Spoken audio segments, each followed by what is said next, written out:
Hello everyone, I'm Erik Sprowls and I was the director and creator of In Neon. And I'm Ted Froats, I was Jack DeRay. And as you can see, the goatee was a glue-on. Yeah, it takes me a while to get used to you without that too. Yep. And for the next hour, what we're going to do is we're going to take a look at behind the scenes of episode 7. Can't believe it came that far. And take you on a bit of a tour at what we did to make that particular episode come to life. So come on along. You know, I don't think I told you this, and I was waiting for this commentary. I have a surprise for you. This is for Ted, and he played Jack. The day of auditions, I watched about 30 people come through, and they were still coming. And I said, "Oh my God, there's no one here that can play Jack." And because at the point I had Jared who plays Brett and Dante who plays Mark. I was thinking about flip-flopping those guys at one point.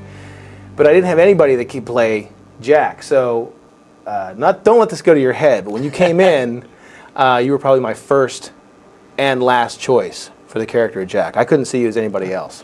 Oh, thank you very much. Now you pay me with a huge compliment. All right. Well, here's my compliment for you. The night before, it was about the first time. The night before the audition was about the first time I'd ever gone drinking.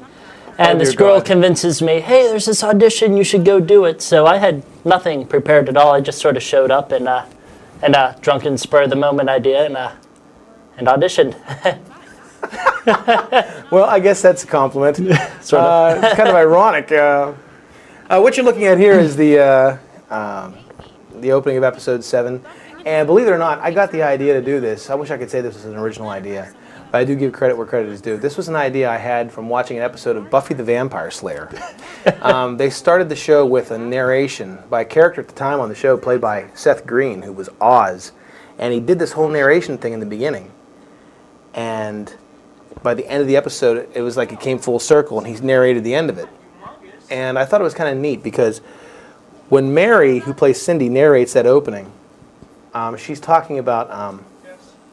it's ironic the things that happen in life and how everything affects everything else. And she says, and she basically summarizes everything that happens in this show. Mm-hmm. You know, when you bump into somebody by accident, which is when Jared bumps into the police officer in the street, or a phone call from someone you didn't expect, you know, or a letter, you know, that's the one that you get. Mm-hmm. And at the end of it, it's like, or an argument that didn't really mean anything at the time was taken a little bit more seriously than usual. Thus, the cliffhanger at the end of the episode. Right. And we'll get into that later, but.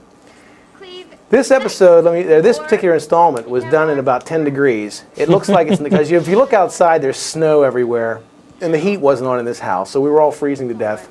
This was a nice little visual plant that Grant did, or not a plant, but an idea he did. When Bree turns around here and she's looking around at all the flowers, he kind of whistles and walks out. And he said, "What if I kind of sneak back in and take a rose?" That's just hilarious. I love that. I thought that's typical of any guy. You know, it's beautiful. That picture with me, Kim, and Kermit was a big problem. Every time I had to look at that picture, which is just about every episode, I'd just bust out laughing. I couldn't look at Kermit with a straight face. I remember doing this scene, I don't know, what, a dozen times? At least. Because you would laugh wholeheartedly in the middle of it, and I said, "What the hell are you laughing at?" You said, "I just can't quit laughing at Kermit the Frog." And watch my shirt. Well, it's gone now, but it was a Slippery Rock shirt, which later on is a different shirt because my dryer ate that one between takes. That's the greatest thing about working with independents or bargain basement shows. You know, it's like the things you don't see, and that's supposed to be a letter that Booth offered you from New York. And you're making the decision, and it carries over for a few episodes because it shows how important it is to you as an actor. You know, mm-hmm. You're offered a chance of a lifetime to go to New York. You're going to stab your best friend in the back, or not, and plays a significant part of the entire series.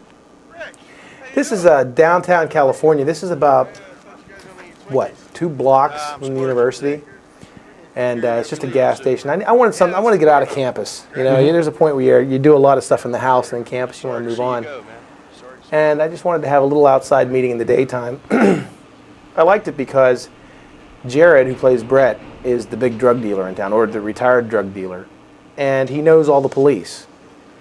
And the police have some respect for him, you know, and he has some respect for them, and it's all told in this scene why. The officer is played by Jason Conaway, who I'd worked on in another series called Fright Night Friday that we had produced at the university.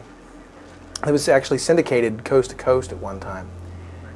And I wanted to have a little scene where it was kind of dark. That's why we have this dark shot of the alley. I think it was kind of nice how it took a place in the alley because, you know, Brett doesn't want to be seen with the officer and the officer doesn't want to be seen with Brett, but they do have a mutual respect for each other because over the years you have that kind of thing between opponents, you know.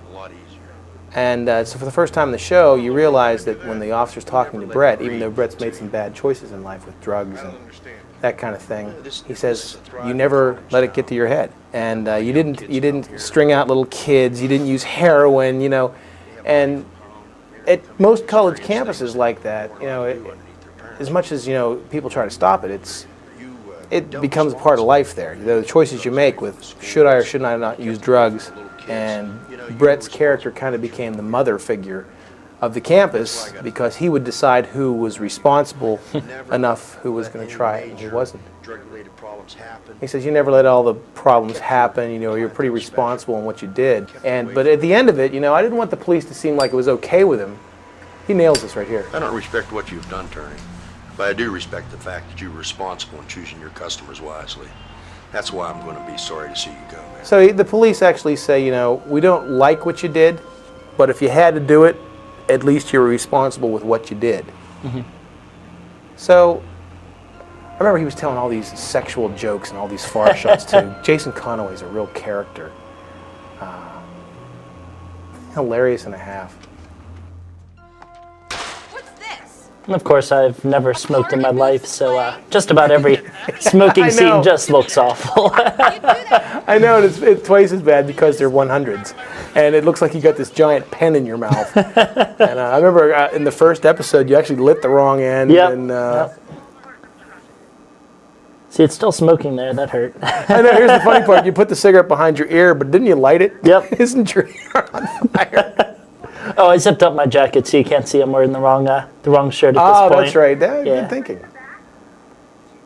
Now, I like we had fun during this time. We were running out of daylight, I remember, but I kept making fun of Jess, who plays Laura, because she had metallic pants on. And I loved those, and she kept saying, I bet you really love these pants on me. I was like, you betcha. You're damn right she would. So why are you going to do this to her? It's a good scene between you two. She'd do it to me. Has some real intensity to it. Think twice about my feelings when she left.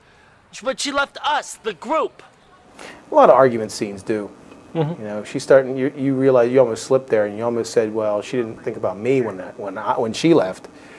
You know, despite how I feel about her, and that's a nice little key that we do there. Every time you go to light a cigarette or something in the whole show, I think until the very last episode. Right. Did you smoke in the last episode? I did. I think we tried. In the last episode, yeah. Something happens. It's a nice little plant that goes on throughout the whole series. You always try to have a cigarette, and somebody either whips it from your mouth, or you like you were sitting there on the steps lighting it, and she interrupted you with something. And that's a neat little visual. It's just like the one we do with Brett and Mrs. Filbert. You know, every time Mrs. Filbert's around, something goes wrong. And she's got a different pet every time, too. I thought she should have come out with a goldfish at some point. I was walking the goldfish bowl. She should have had about 20 cats. We're talking about Mrs. Filbert, played by Barb Peffer, who was actually, I think, 20 years old, and she looked about 60. It's supposed to be a turning point for you. You know, Laura really drives it home about, you know, you have this chance to go to New York. You're really going to stab her in the back. She took her best shot at you there. And you're like, yep, you bet. I'm still going, and she's real pissed off. And she made her best play to talk to you, and then she decides to pull out the letter and say, well, Kim has something to say about it. Maybe that'll change your mind. This came for you today. People still write letters? They do if they don't have a computer. It's an email from Kim. I like this song that plays every time something goes on between Jack and Kim. It's their little theme song. Yeah, it's a, well, there goes her metallic pants up. I love those pants on her. That's a song by Yanni, actually, and I kind of call it Jack and Kim's theme. Occasionally I do use it for other important scenes, just because it's a beautiful piece, you know, and It kind of summarizes what's going on. Now, I remember the transition here. We were lucky. Some former students of mine, CUTV students, Ryan Kuntz, who we affectionately called Woodchuck, and Mike Kupka, and Sean McCardle, all moved to New York to hit it big. And I called them one day, and they had a DVC camera, and I said, could you shoot me some stock footage? So this is actually our second unit now, if you want to talk about it, in New York, who got the shots of the Empire State Building, that kind of thing. And it happened so close. An interesting story is, I asked them to get this footage for me on around September 3rd of 2001. And they said, yeah, we'll go out this weekend or next week or something. And of course, 9/11 happened. And thus you don't see the Trade Center. And Ryan called me a few days after that. He said, you know, the ironic part was we were planning on going on top of the Trade Center to get you some really high shots of New York.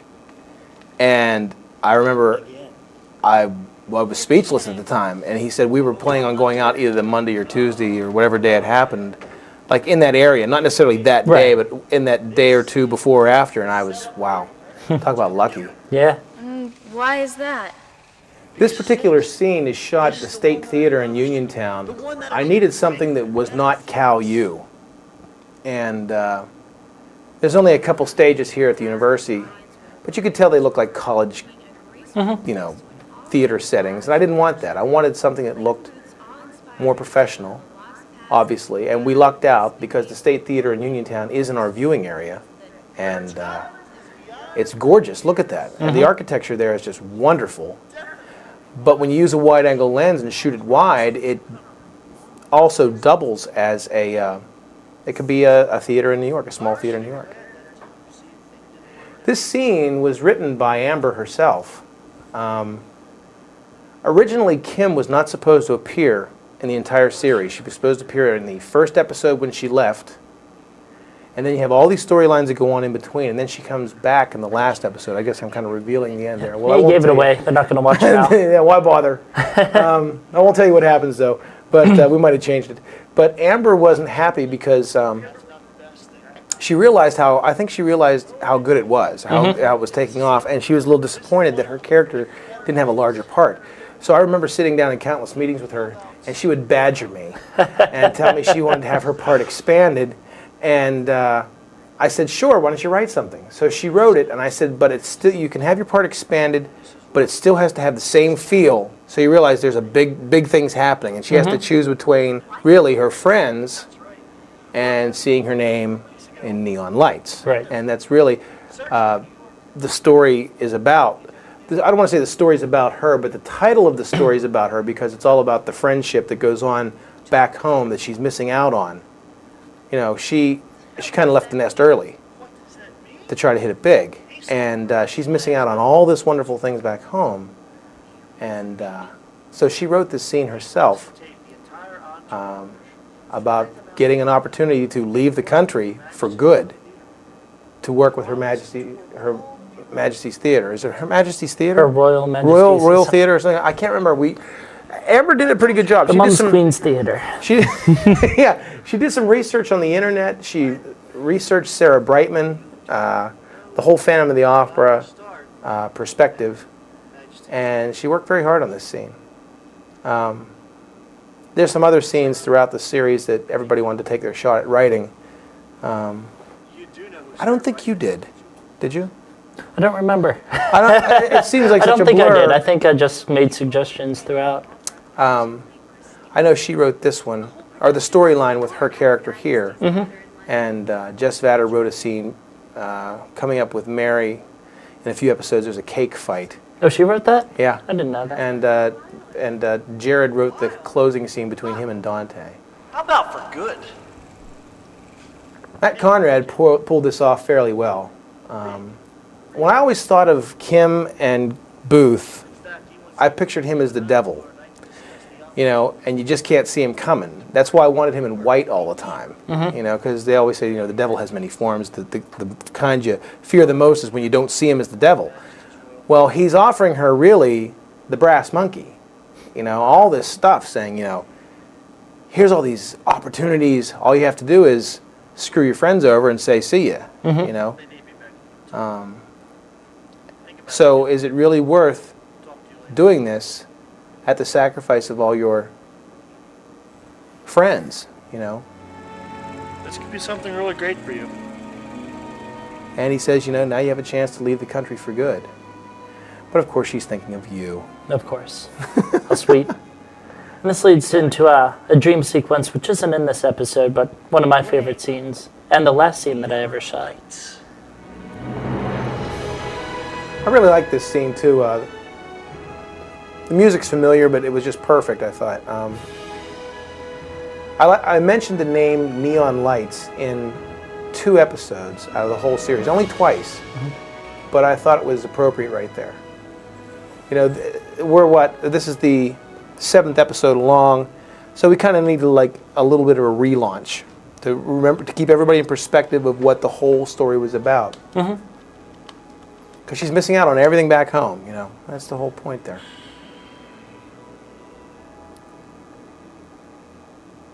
I have no idea what's happening in this scene. Well, I don't remember. It's this is a scene where Brett finds out that the flowers that he got for Jennifer Burns, Jen, played by Briante Alfonso, worked, and she's like, well, you know, maybe we can get together and work and blah, blah, blah. And he kind of enjoys it. She's like, maybe we can get together and practice again. You know, I'm kind of sorry that we had our problems. And he's pretty happy about it. You know, his little plan worked. And it's another thing I do in it's a little thing I do in all the movies. The Steeler poster off on his left, I always put something about the Steelers in every episode. You just got to find it. You know, Hitchcock has his cameos. Right. And, Spielberg and the Shooting Stars. right, and Frank Capra with his bird. I can't remember the name of his bird. It's a crow that he put in his movies. So then he comes downstairs and he thought he'd made some progress, and it turns out she's on the phone with her boyfriend, and she's saying how much she really misses her boyfriend. I know, I can't wait to see you either. But the thing, Oh, go ahead. no, go ahead. When I first read the first episode, before I'd met any of the cast, and I read the role of Brett, I pictured this really small, wiry Italian guy or something like that, and I saw Jared, and I thought, oh no, this was horribly miscast. And then when I saw him, it just incredible actor, definitely the best that I've ever personally met. So I was really impressed with the Jared did a way really he good handled everything. He did a really good job. Very impressive man. He's working in Hollywood now. And we were just talking about this before we started the commentary. He got a bit part in Charlie's Angels 2. He's very talented. He'll go places. I can just tell. So, but what the scene is that you don't understand is whenever he came and he saw her on the phone, he couldn't see her face. And she's kind of going through the motions of like, yeah, I really miss you too, and yeah, blah, blah. And then when he leaves, that's when she holds up the flowers and says, but it's the little things that count, because that's one of the flowers that he had gotten for her. And she's starting to cave, basically. And this scene here, I have no idea what I'm reading. It's definitely not, like, I have no idea what's going to be playing in the background. I'm just reading this blank piece of paper and thinking. I remember whenever we were shooting stuff with you, it'd be like, you have to walk around like Bruce Wayne all the time and brood. And Look at my shoes. Look at your shoes a lot. Yep. And I remember I laughed. I was walking down the street. You can't really tell here. I remember laughing because as you're brooding, walking around, I thought of an episode of Friends where Joey Tribbiani tells Rachel how he has the smell the fart acting. Did you ever hear about that? No. And she says, what? The smell the fart acting? What's that? And he says, you know, it's like when somebody says something really intense and he kind of goes, you know, and he kind of looks up in the air and smells, breathes in a heavy sigh like, what was that? You know? So I remember we used to have this joke between you and I. It's like, just sit there and look at your shoes and brood. Yep. And this was kind of I couldn't find a crew this night. So what I wanted to shoot it at night because it's a transitional scene. And we didn't have any lighting. You know, we had nothing because it was just you and I, if I remember correctly. Jack, I know that And you want to chase your dreams. Amber actually, her voice, if you listen to it, Chase them, no matter what I've done. is kind of echoing. And I had her read that in a stairwell. So it would sound like, "Oh, Jack, I really, really, really miss you, miss you, miss you." She read it in the stairwell outside of my office. And I think what I do remember what you're reading. You're looking at a letter on the left. The gold one is a letter we got from CUTV. We did a Santa Claus show here. It says, "Oh yeah, come now and send your letter to the Santa Claus show." And I think on the left, is that a copy of the script? I think it might be a part of the script. But like what I was supposed to, like Kim's commentary isn't actually on the script. It was written later, so I still had no idea what I'd be looking at. I got a couple of shots of California's campus there. I was unsure about this transition because basically, unless you've really done cinematography or filmmaking, you know, it's all in your back. But fortunately, it was just light enough where you could see the clouds spin around for a transition, so it kind of goes up. And when it comes down the other side, there's a gymnasium over there where we pick up the basketball game. I wish it was lit a little bit better. It's my cell phone. People want to talk to me. I'm a busy man. But it transitions to the basketball court. I really wasn't sure about if it would have worked or not. And of course, there was no snow outside, but at the end of the episode, horrible snowstorm. Huge blizzard hits in about 20 minutes. This is actual footage of a real basketball game at California University. The gentleman there you saw was actually Coach Brown, who's the coach of the Vulcans here. And we shot this at halftime of a ball game because we ran over the lines real quick because we realized you have 15 minutes to do this shoot between these two. Both reverse angles. But you can't lose the crowd and you can't be distracting to take it away from the game. So at halftime, we shot this scene with one camera, back and forth, very briefly, and they had to have their lines down. And the athletic director of California University wanted to have a cameo. He was bugging me for a cameo in the soap opera. His name's Tom Pucci. Great guy, very funny. And just when they get up to leave, you'll see him briefly seated between them. And there he is. And he was like, "That's my big part?" I'm like, "Well, you know," because during the whole scene, he was actually standing there looking at the camera. I said, "I can't use this, Tom. Why? Because you're looking right at me." You know? So as they do in all soap operas, you know, they go out of the gymnasium, which actually here is our student union building, just because we wanted to have it lit. It was easier to do. It's right out back where CUTV is located. And as all soap operas go, you know, you have your people get together, and then but you got to break them up. You got to break them apart. The best thing about soap operas is the intensity before the kiss. The finale is the kiss. You know, when they're all together, who cares? You know, so we had to create some tension between these two. That was building for a while.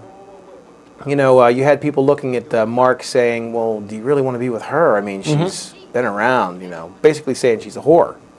You know, and then you look at her and you say, "Well, do you really want to be with Mark? I mean, he's blind."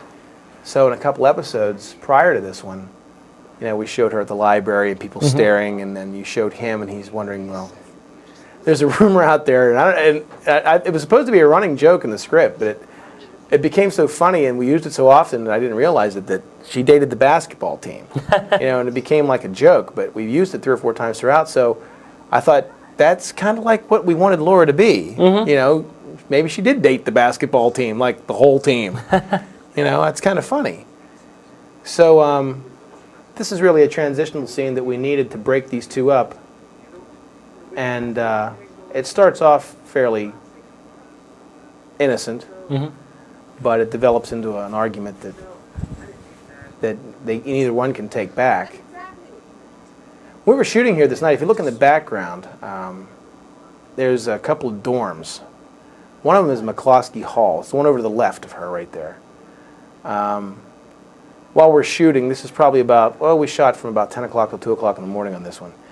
There's always one drunken idiot, you know, who's hanging out the window saying, "Ha ha, you suck! You know, ha ha, oh, you suck!" And, you know, you're trying to shoot a scene, and they're supposed to be really into the argument or very tearful or whatever. And then you have some big fat guy sticking his butt crack out the window saying, "Hey, see you, TV!" You know, so we had to call security on him just because we couldn't get anything accomplished. They kept, you know, and this went on for 4 solid hours. I'm like, isn't this guy ever going to pass out? You know? Yet. Thought they did a pretty good job of being. I think everybody was. And Jess was definitely my favorite of the actresses. They all did well, of course. They did really good jobs. Yeah. A lot of people questioned the casting I had for the certain scenes in this.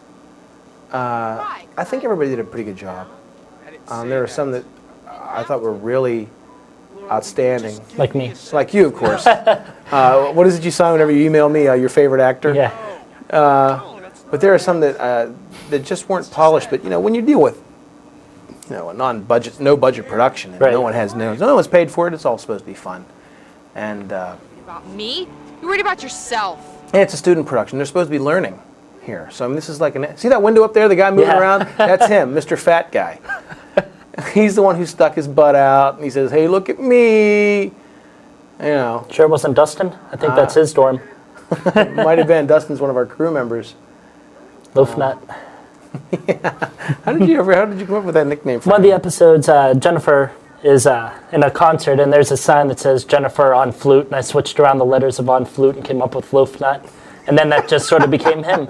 Oh, that's right. That was the 5th episode.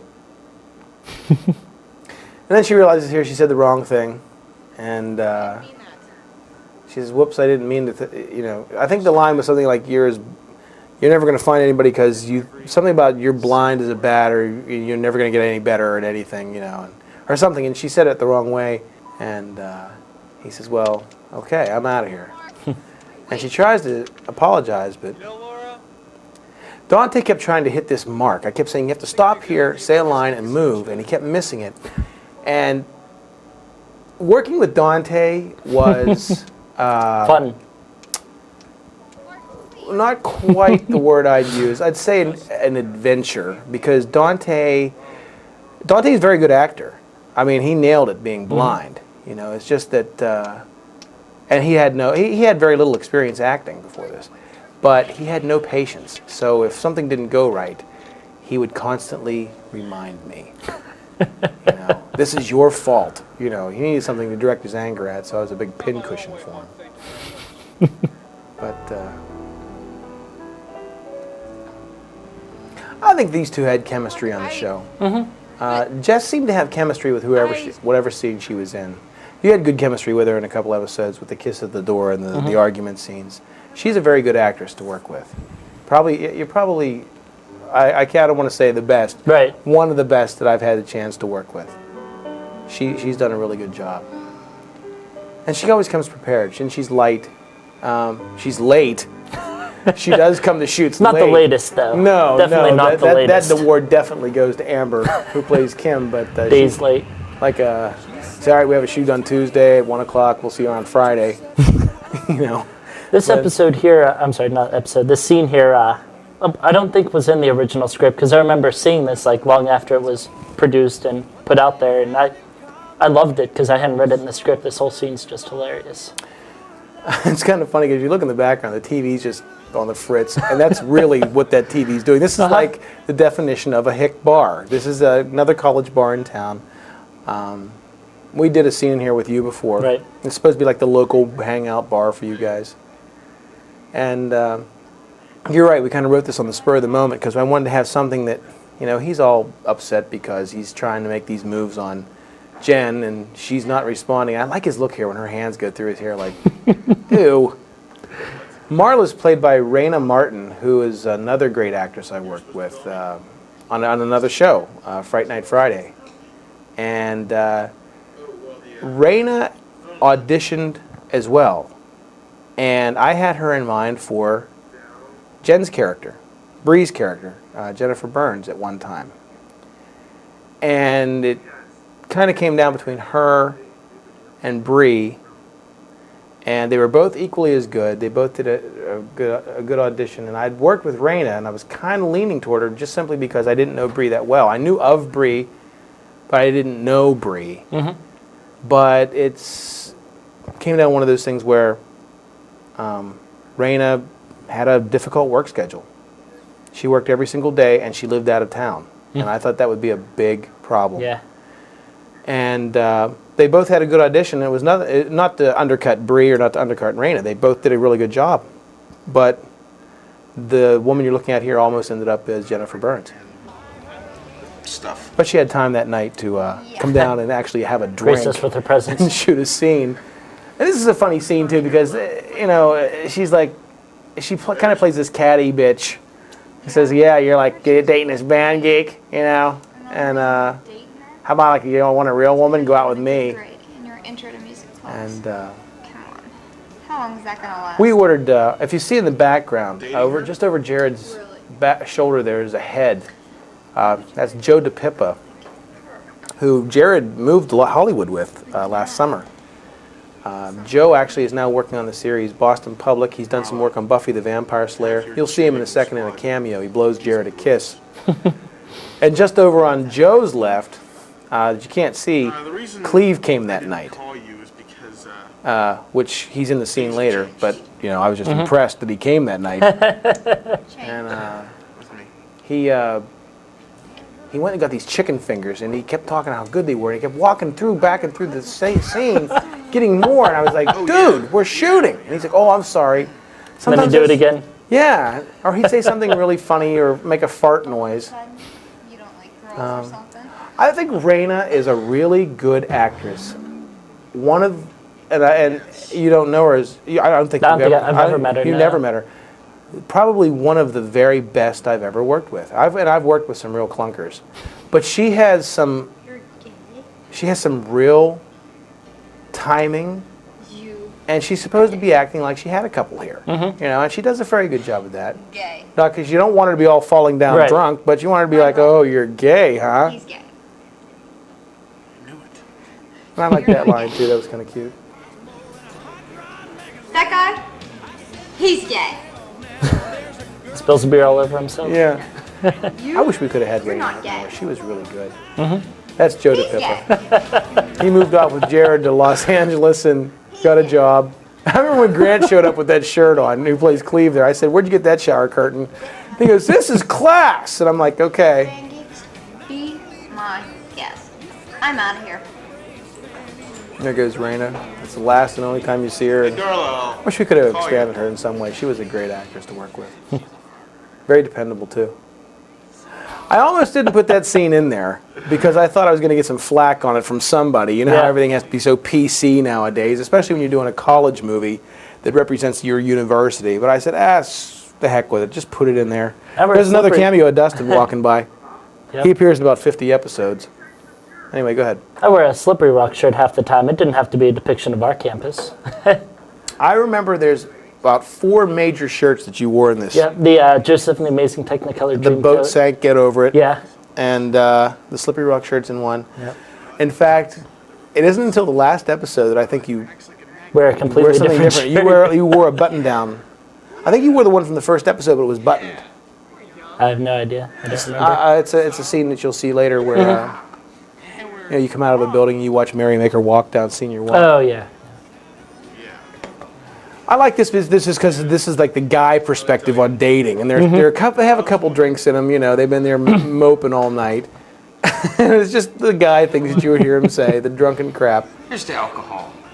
The problem and solution to all life's little problems. That's got to be a bumper sticker. That's the line we took from The Simpsons. Oh. Because you know how everybody watches The Simpsons, And I said, why not mix it up a little bit? Now, this was a really touching scene about college, and Jared sums it up right here, big line. Don't realize how great it is until it's gone. And I thought that Grant had some very nice timing here to deliver like, wow, that's really serious. I gotta throw up. Watch my beer. And then he just walks out, it's like the big punch. And I liked it. He had some good timing with that. Here we are back at the Bat Cave with Bruce Wayne brooding. We did a lot of of the Kermit picture. Yours and Kim is the big relationship, I think, of the whole series. It's the whole defining moment, and you have like You have that on. Remember General Hospital had your Luke and Laura? No, I don't. Well, I'm sure everybody, that's because you're young. There was Luke and Laura on General Hospital. There was Cruz and Eden on Santa Barbara. Every soap opera has their big relationship, you know, eternally together but forever apart. And that's you. What are you doing up there? Now, I always saw Bill Bennett as a professor I had when I went to school here years ago. He ran the California Times at the time. And he was one of the few, when I originally wrote in Neon, when I was graduate school, that I envisioned as the character I wrote it for. And so whenever I wrote Dr. Ettling into this script years ago, before I even knew you or anybody, I said, he's Dr. Ettling. You know, Michael Slavin come along as Filosi, and he does it really well. You know, he can play the badass to the hilt, but I think Bill is the only one here that was actually in the original cast. In the original cast, yeah. And I like this scene too because you're a little confused. You know, you finally admit that what your problem is. Have you ever had a decision you had to make? Bill kind of sits down and says the fatherly advice. Regional theater, some shows in New York.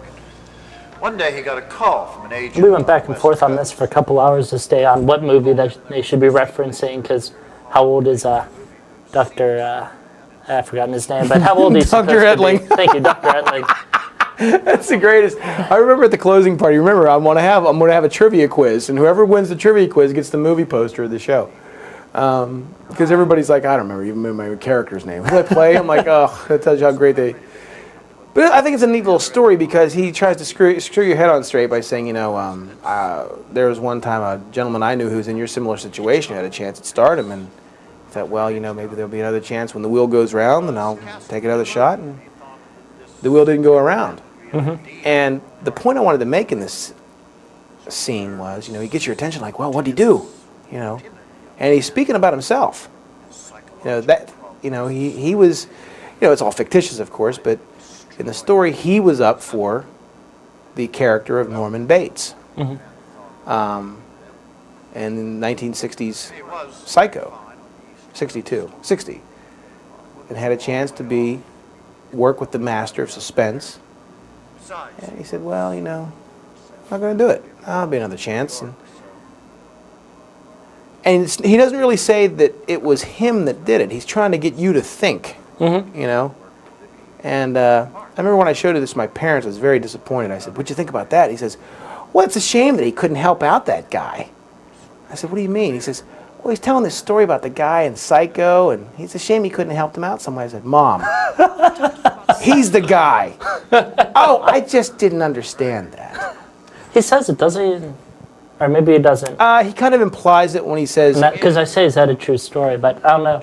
I don't remember if he says it or not. Well, he kind of, you know, the scene goes on, and finally, you know, he screws your head and says, you got to take that chance. But right here, he stands up and the mood changes. But he didn't have such a bad life. The guy went on to have a wonderful family and a home. And Married, wonderful family, loving wife, beautiful children, fine, gorgeous home, pretty much everything a man would want. So he says, you know, life isn't so bad. Except, you know.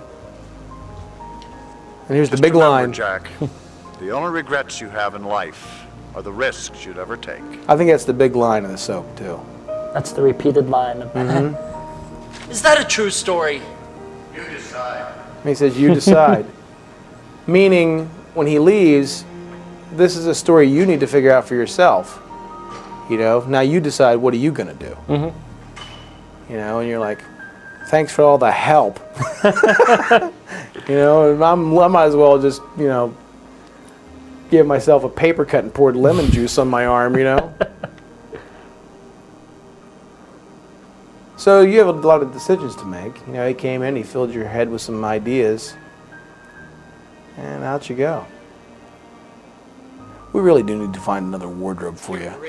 I only own like 4 or 5 shirts. This is a new one. The one you have on now? Yeah.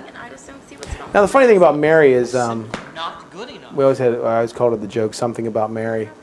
Her hair would change constantly. It was either short, red, pink, blonde, long, you know, curly. You know, in the next episode you see her, it's all really tight curl. And She has some good moments where she acts too. I mean, she gives that look like, what are you doing? This is about creepy and a half. And Michael Slavin delivers this really nice.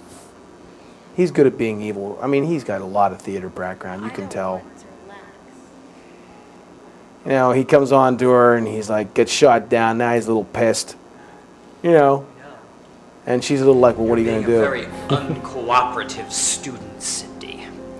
I would like to have shot this differently in some ways, but you know, when you deal with the audio, you have to have them do the soap opera walk, either into the close-up, because that's where your audio comes from. A lot of over-the-shoulder stuff. You know, I wish we could do that kind of stuff where you swing the camera and have your own Foley system, but... I wish I had a pony. we could have wrote you one in. Why don't you just think... Check goes horseback riding to think about things.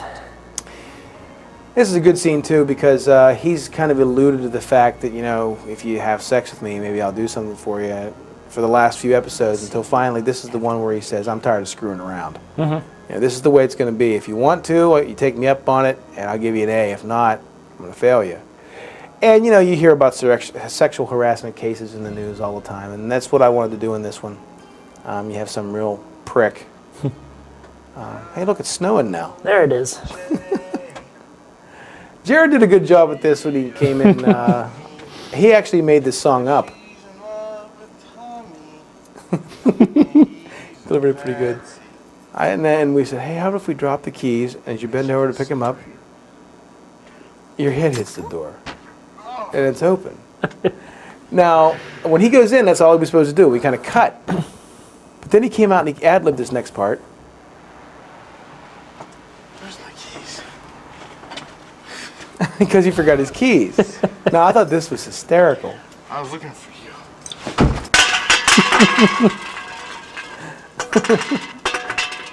I wanted the scene where he goes upstairs and you feel so sorry for him. He's so pathetic and he got all drunk because he's in love with this girl and she just doesn't know it.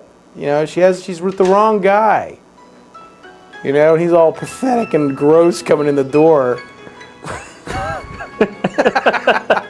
He's great at that. And all the flowers are gone and Where's all your flowers? he's good at that. Tom called earlier. I remember everybody keeps telling me, when's Bree going to smarten up and go out with Jared? Or I'm sorry, when's Jen going to smarten up and go out with Brett? You know? Tom's a loser. You know? Now this is kind of funny. He gets all drunk and he says, well, he's not so great because, you know. Oh, yeah. I remember can he do this? And I remember when we first did this, the first couple takes, he'd go to juggle and it just looked really fake. You know. And the first time he actually caught them. And I was like, no, dude.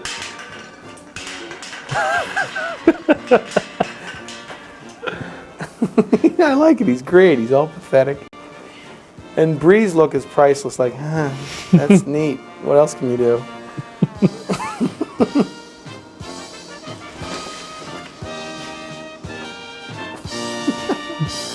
That's great.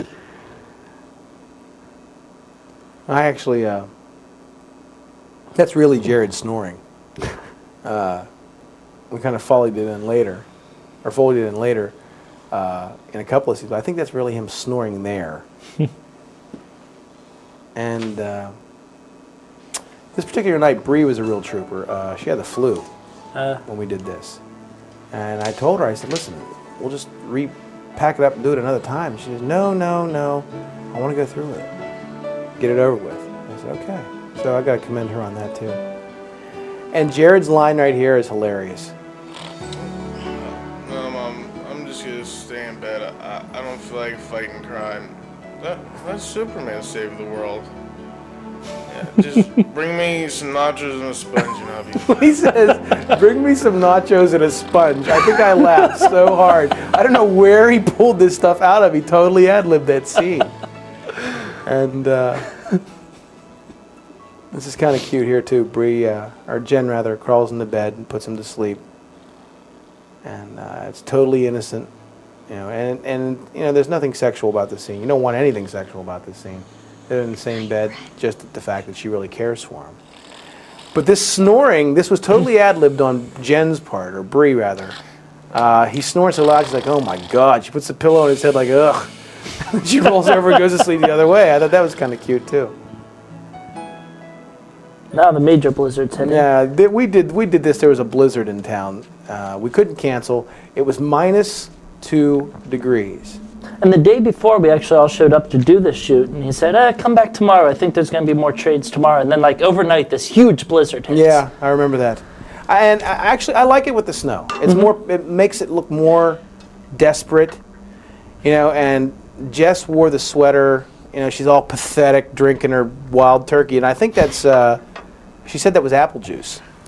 I don't believe it. Yeah, well, you know, it was -2, and I wish I would have had some of it that night because it was so cold. And there's no train schedule for a train to come by here, so we would literally, remember, we would actually, we would say, okay, places, we do our bits without the train, but if a train were to come by and somebody heard it, we'd say, okay, set A, or whatever. I don't remember what the hell. What side the train was coming on, and we'd try from different angles. And we'd instantly move and shoot it with the train in the scene.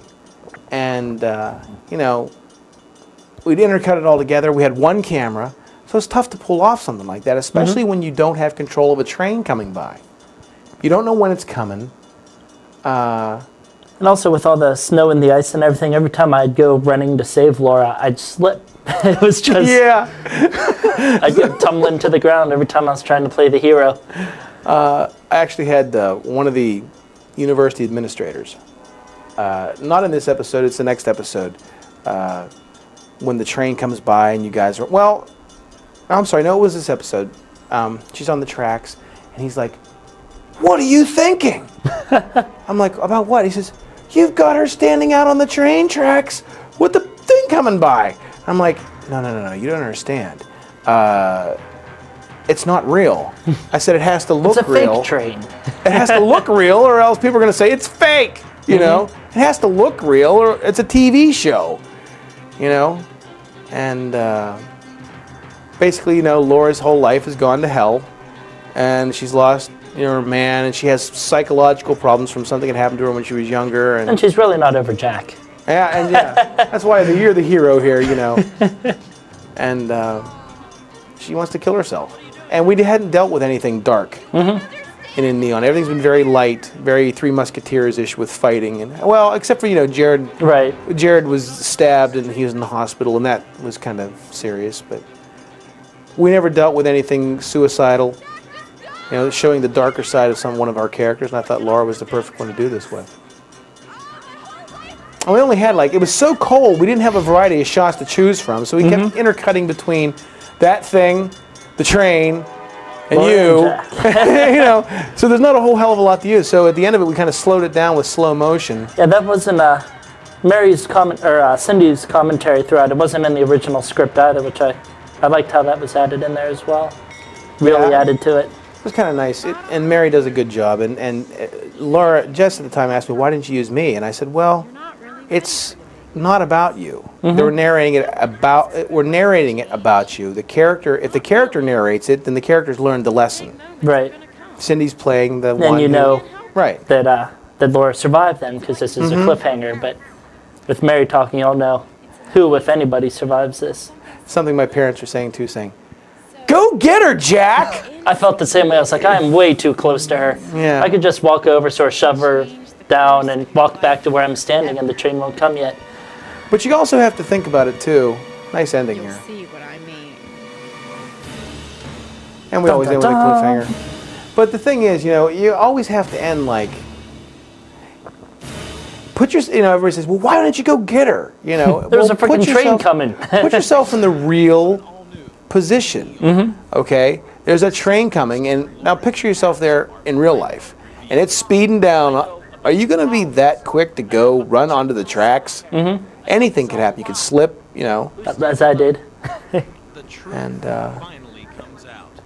as you can see, there's Mary's hair change. A lot of things happen in the next episode. This is one of my favorite scenes too. Oh, the Phantom of the Opera? Yep. A lot of things happen in the next episode too. You know, she has to choose between her friends and fame, and a heated mistake could lead to We expulsion. learn all about for Laura's Cleve. secret past. To be completely honest, all my friends seem to think that the only reason why you're going out with me Jeff is there because you want a good and paying Jill class. Jeff Sandusky and Jill Davies play the characters in this storyline with Cleve, and that'll come full hilt soon. But they did a really good job with that. Is on the mind of Brett. You're wired, you son of a bitch! It's like you said, Mike, I'm a lover, not a fighter. No, I don't think so. But will it backfire? Next time on an all-new In Neon. And of course, that's next time. I don't even know how. When we first did In Neon, there was only supposed to be 6 installments, and then it just turned into this soap Never opera. ending. Yeah, it was a real soap opera. You know, in front of the camera and behind the camera.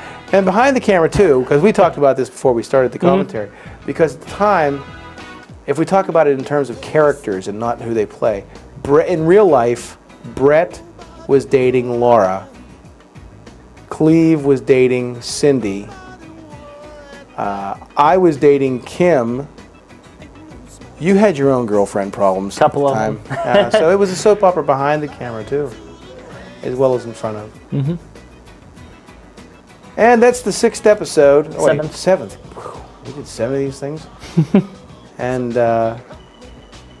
we have a lot more on the way. Of course, we have to resolve the cliffhanger here. And the big burning question is now in the series is that we're promoting it is someone's going to die. And I came up with this idea after it was all over. And I said, wouldn't it be a really good idea to promote it as... I watched an episode of, I think it was 24, with Kiefer Sutherland, and it was like, if you haven't been watching 24, now's the best time to get involved. And I'm thinking, that ought to be our tagline. You know, but let's add something like, because someone's gonna die. And you know people will watch just because they want to know who's gonna die. Yep. I confess, it's Loafnut. He dies. Yeah, you're a member of our crew. We'll kill him off. And it happens in the back, you don't really see it, but yeah. And I'm thinking that'd be a really cool way to, you know, to do things and say, someone's going to die. Who will it be? And I think that'll carry us. Let's have a contest, see if people can guess. And someone in the show that is, you know, a recurring character will die in the next to the last episode, just before the 2-hour finale. So everybody has to set their VCRs. Stay tuned. Stay tuned.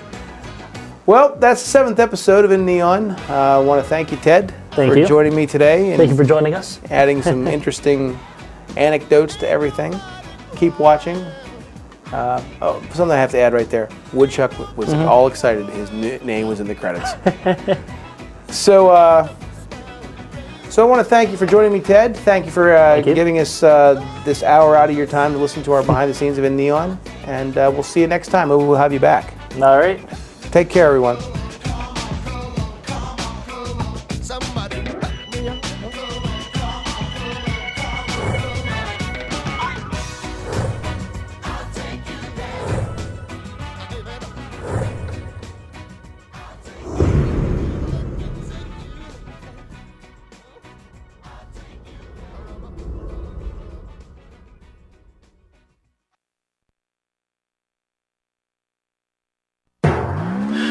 You know the sad thing about college is, Cleve? What's that, man? You don't realize how great it is until it's gone. Yeah. I gotta throw up. Watch my beer.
You know the sad thing about college is, Cleve?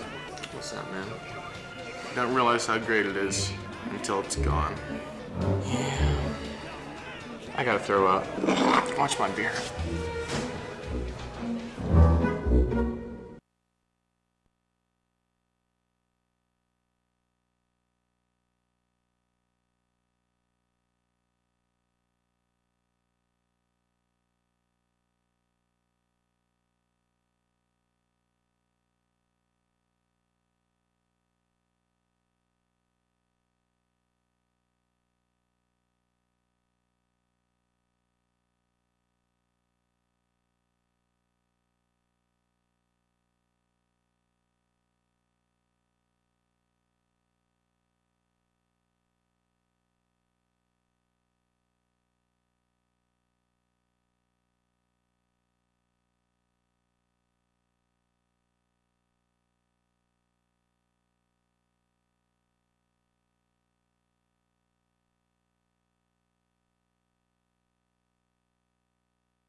You know the sad thing about college is, Cleve? What's that, man? You don't realize how great it is until it's gone.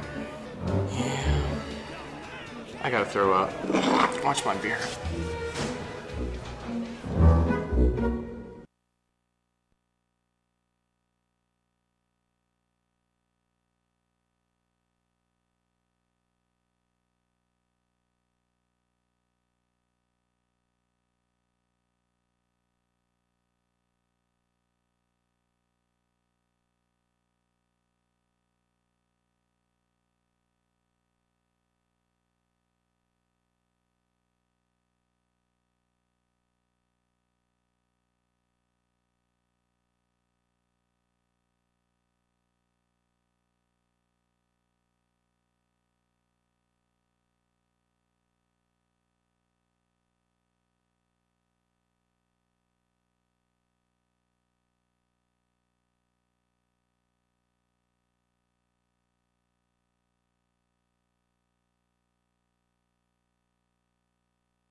You know the sad thing about college is, Cleve? What's that, man? You don't realize how great it is until it's gone. I gotta throw up. Watch my beer.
You know the sad thing about college is, Cleve?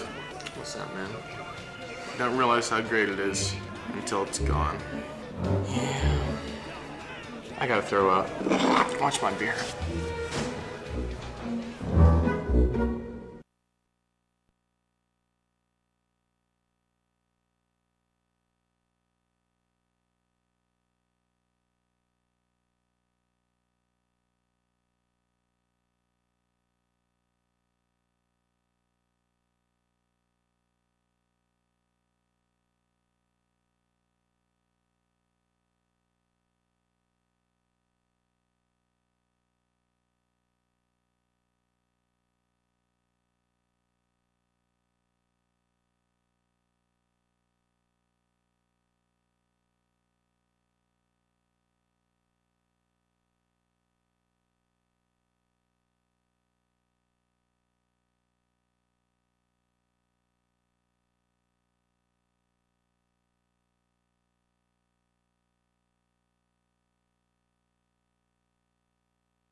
You know the sad thing about college is, Cleve?